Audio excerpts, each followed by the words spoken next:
Welcome back. You were just watching excerpts from um, Akeem Lasisi's poetry album, and that one was Elele Toure. Yes, Akeem Lasisi is here in the studio with us, and he's a poet who studied at the University of Ife, and then he got his master's from the University of Lagos. Good morning, Akeem. Good morning. Thank you very much. Thank you for joining us this morning. Thank you. Yes, that was very interesting. A poetry album. First of all, what is the meaning of Elele Toure? Oh, Eleletre in this context means wonderful, marvelous, beautiful, as used here. And that's what Sherifat is. That is what the poet is telling, is marveled at seeing that, kind of a beautiful figure. That is what is happening there. Okay, you have several poetry albums. Yes. I mean, that's not normal in poetry, is it? Oh, I know it's maybe in modern poetry, as we know from the English side, but it is not too unusual when you consider what we used to have in the typical African poetry, the Yoruba poetry. For instance, even here in Nigeria, people have been doing poetry, albums of poems or poetry, if you like. We used to have, for instance, not used to have, we still have them, like Lanrewaju Adepoju. The kind of poetry that he does, or he used to do, especially in the past, is the one that you have the poet, doing the poetry, and he has singers, he even has his dancers. I'm saying that the typical African poetry is a total, it has a kind of total picture, not just the poet reading from somewhere. Just art. It's just art, and Not you have a just lot the of poetry. things that you can enjoy from there. It is this kind of tradition that I now feel that, okay, we can project even into the contemporary times. Okay, now let's go back to the beginning. Where did it all start for you? Primary school, secondary school? Well, maybe even earlier than, okay. in the sense that, okay, I had the luck of having been born and raised in a village setting, in Ibadan, our village environment. In which Ibadan case, is not a village, I beg your pardon. if the village, when you are from Ibadan, you must have a village. You are usually you must. Where's your village? On the outskirts of Ibadan? On the outskirts of Ibadan, my village is called Makanjola, and that is Makanjola.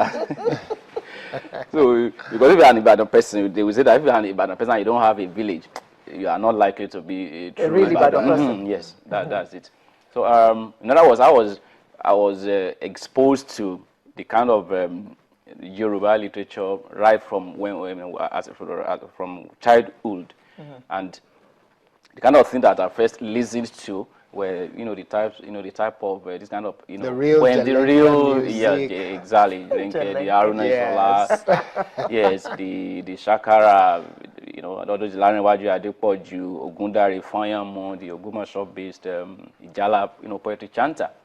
So in other words, that thing had been part of even before I got to primary school, secondary school, and all. But Did that in any way affect your field of study? It is likely to have influenced what I eventually decided to, because at the College of Education I read English Yoruba. Then in Ife I did English, although with education. But all along, poetry and literature has been has been with me. Should you actually be called a poet or a musical poet? Well, I just allow people to call me whatever, on the basis of what Whichever I do. one. If they want to call you poet, then fine. If they want to call you musician, yeah. I know I'm a poet. I'm a performance poet. I actually started like as a performance poet. I go on stage, render my poetry. But it was later, recent years, and I feel that okay, we can bring music, full music accompaniment, blend it with music, with music, poetry and music together. Okay, so having done that for a few years now, where do you think you can take this to?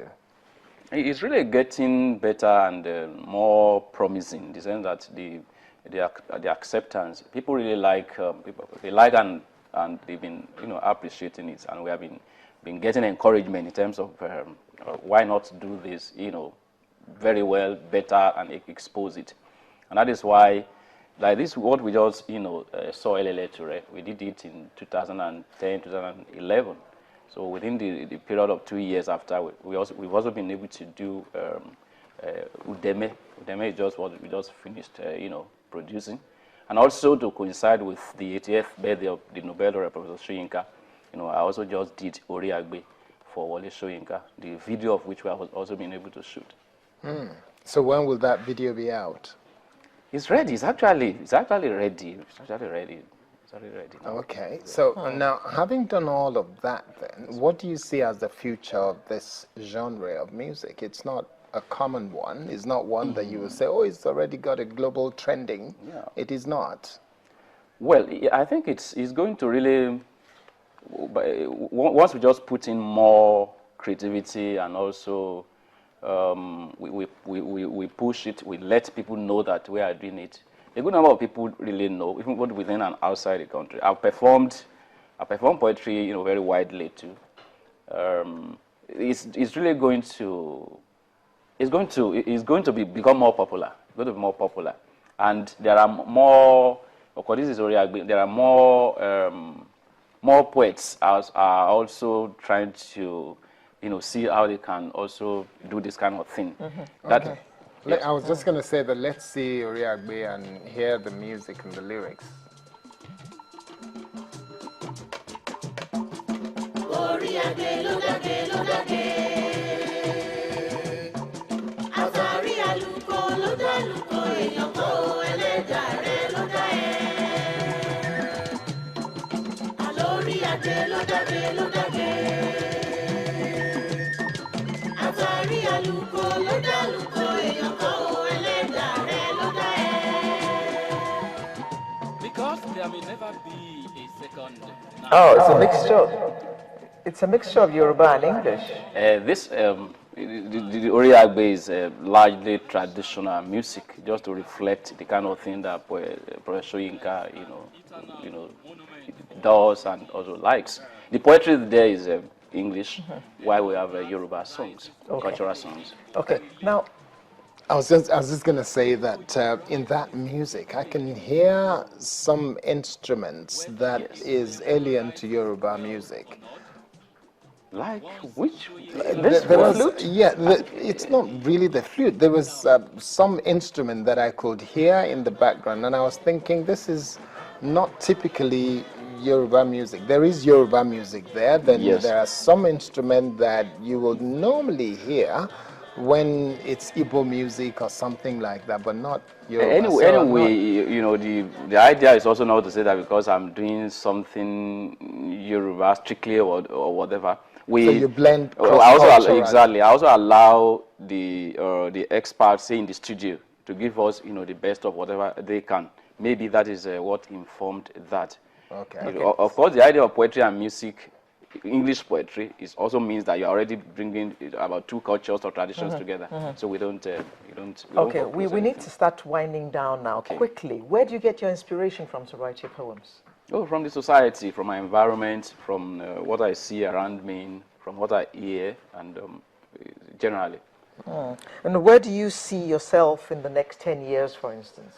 No, we'll have taken poetry to a height that it will have become compelling for anybody to like, to enjoy. Okay, thank you very much. Thank you very much. Akeem Lasisi, a poet from Oyo State, who has published many poems and has performed all over the world. He's performed in Germany, he's performed in Brazil, he's performed in South Africa, and other places. Thank you very much for coming. Thank you very much. I'd rather call him a musical poet. Thanks a lot. I claim that. Okay, so that's us for this Saturday. We'll bring you a fresh new one next Saturday. I'm Alero Idu, wishing you all the best. My name is Kadi Akintemi, hoping you have a wonderful, wonderful week, and I hope the weather stays beautiful like this throughout the course of next week. Have a great one.